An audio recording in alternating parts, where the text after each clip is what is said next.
جب ہم صرف برداشت کرتے ہیں تو ہم خود کو آہستہ آہستہ ختم کر رہے ہوتے ہیں۔ اس کے علاوہ ایموشنل ڈپلیشن اس وقت بھی ہوتا ہے جب اپنی جذباتی ضروریات کو آپ دبا دیں۔ ہم خوش دکھنے کی اداکاری کرتے ہیں جبکہ اندر سے رونے کو دل چاہتا ہے۔ ہم ہنستے ہیں تاکہ دوسروں کو فکر نہ ہو اور اسی میں ہم خود کو دھوکہ دے بیٹھتے ہیں۔ نتیجہ یہ نکلتا ہے کہ دل خالی، نیند خراب، دماغ الجھا ہوا اور روح تھکی ہوئی ہو جاتی ہے۔ آئیے جانتے ہیں کہ اس جذباتی تھکن سے کیسے بچا جائے۔ سب سے پہلے تو خود سے بھی اتنی ہی محبت کریں جتنی دوسروں سے کرتے ہیں۔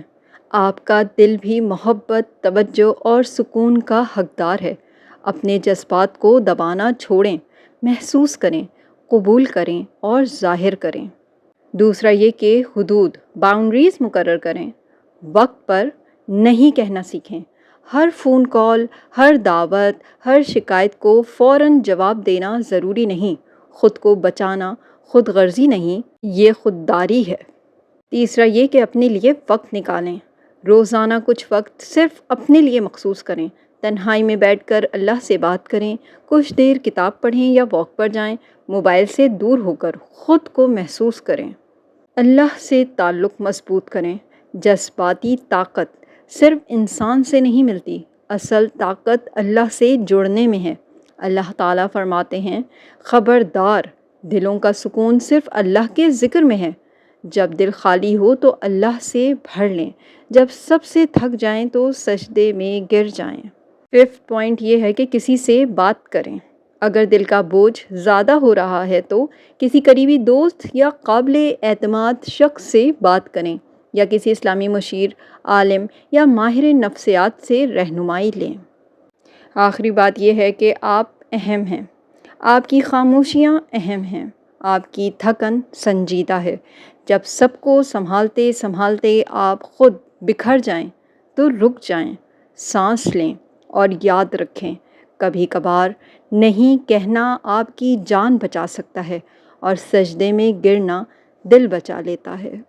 جذباتی تھکن صرف نرگسیت پسند لوگوں کی وجہ سے ہوتی ہے یا کوئی اور وجہ بھی ہو سکتی ہے؟ نرگسیت پسند نارسسسٹ کون ہوتا ہے اور ہمدرد ایمپیتھ کون ہوتا ہے؟ آئیے ان دونوں پرسنالٹیز کو جانتے ہیں۔ نرگسیت پسند وہ شخص ہوتا ہے جس میں خود پسندی، غرور اور دوسروں پر حاوی رہنے کا شدید رجحان پایا جاتا ہے۔ ایسے افراد مسلسل تعریف اور توجہ چاہتے ہیں، دوسرے کے جذبات کو سمجھنے سے قاصر ہوتے ہیں، خود کو برتر اور دوسروں کو کمتر سمجھتے ہیں، تنقید برداشت نہیں کرتے، اکثر جھوٹ بولتے ہیں یا حقیقت کو موڑ کر پیش کرتے ہیں، قصور دوسروں پر ڈالتے ہیں، خود کو معصوم ظاہر کرتے ہیں، جذباتی استحصال اور کنٹرول کرنے کی کوشش کرتے ہیں۔ اس کے برعکس ایمپیتھ، ہمدرد شخص وہ ہوتا ہے جو دوسروں کے جذبات کو گہرائی سے محسوس کرتا ہے اور ان کے درد کو سمجھتا ہے۔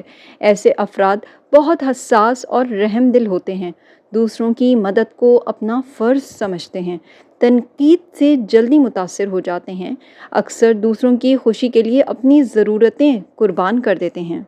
آئیے اب بات کر لیتے ہیں کہ نرگسیت پسند یعنی نارسسسٹ کا تعلق ہمدرد یعنی ایمپیتھ پرسن کے ساتھ کس طرح کا ہوتا ہے۔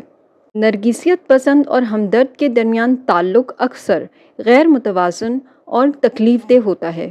نرگسیت پسند ہمدرد کی ہمدردی اور نرمی کا فائدہ اٹھاتا ہے۔ ہمدرد سمجھتا ہے کہ وہ نرگسیت پسند کو ٹھیک کر سکتا ہے۔ ایسا تعلق جذباتی طور پر تھکا دینے والا ہوتا ہے، جو کہ کس کو تھکاتا ہے؟ ڈیفینیٹلی وہ ایمپیتھ پرسن کو ہی تھکاتا ہے۔ اور نرگسیت پسند اکثر تعلق میں کنٹرول رکھتا ہے اور ہمدرد یعنی ایمپیتھ جرم کے احساس میں رہتا ہے۔ اب جان لیتے ہیں کہ اس کی احتیاط اور حل کیا ہے۔ ہمدرد افراد کو اپنی حدیں مقرر کرنی چاہیے۔ نرگسیت پسند کے ساتھ تعلق میں خود کو کھونا نہیں چاہیے۔ اگر تعلق زہریلا ہو جائے تو فاصلہ رکھنا یا ختم کرنا بہتر ہے۔ تھراپی یا رہنمائی لینا مفید ہو سکتا ہے۔ سوال یہ تھا کہ نرگسیت پسند شخص کے ساتھ رہنے کی وجہ سے کیا ہمیں جذباتی تھکن ہوتی ہے؟ تو نہیں، ایسا نہیں ہے۔ اس کی وجہ آگے بیان کی گئی ہے، تو آپ وہ جانیں تاکہ آپ کو آئیڈیا ہو کہ جذباتی تھکن اور کن وجوہات کی بنا پر ہو سکتی ہے۔ خود سے بہت زیادہ توقعات رکھنا، دوسروں کی خدمت کرتے کرتے اپنی ذات کو بھول جانا، ہر وقت مصروف رہنا اور خود کو وقف کر دینا، کوئی صدمہ یا اندرونی دکھ چھپائے رکھنا، سپورٹ کا نہ ملنا یعنی کوئی آپ کا سننے والا نہ ہو۔ جذباتی تھکن صرف نرگسیت پسند لوگوں کی وجہ سے نہیں بلکہ زندگی کے بوجھ، اندرونی پریشانی، احساس ذمہ داری یا خاموشی سے جھیلی گئی تکلیفوں کی وجہ سے بھی ہو سکتی ہے۔ چاہے وجہ جو بھی ہو، حل ایک ہی ہے، اپنے جذبات کو پہچانیے، ان کا احترام کیجیے اور اللہ سے جڑ جائیے۔ اگر آپ نے میری یہ ویڈیو یہاں تک دیکھ لی ہے تو آخر میں بس یہی کہنا چاہوں گی کہ آپ ایک ایمپیتھ انسان ہیں اور آپ اپنی جذباتی تھکن ویڈیو میں بتائے گئے نکات پہ عمل کر کے بالکل ختم کر سکتے ہیں۔ اس میں کوئی ایسی پریشانی کی بات نہیں ہے۔ اللہ تعالیٰ آپ کا حامی و ناصر۔ ہماری حوصلہ افزائی کے لیے ویڈیو کو لائک کرنا نہ بھولیے۔ مزید اسلامی ویڈیوز کے لیے چینل کو سبسکرائب کیجیے اور بیل آئیکن کو بھی پریس کیجیے تاکہ ہر نئی ویڈیو فوراً آپ تک پہنچے۔ اور اس ویڈیو کو اپنے پیاروں کے ساتھ ضرور شیئر کیجیے تاکہ وہ بھی اس علم سے فائدہ اٹھا سکیں۔ جزاک اللہ۔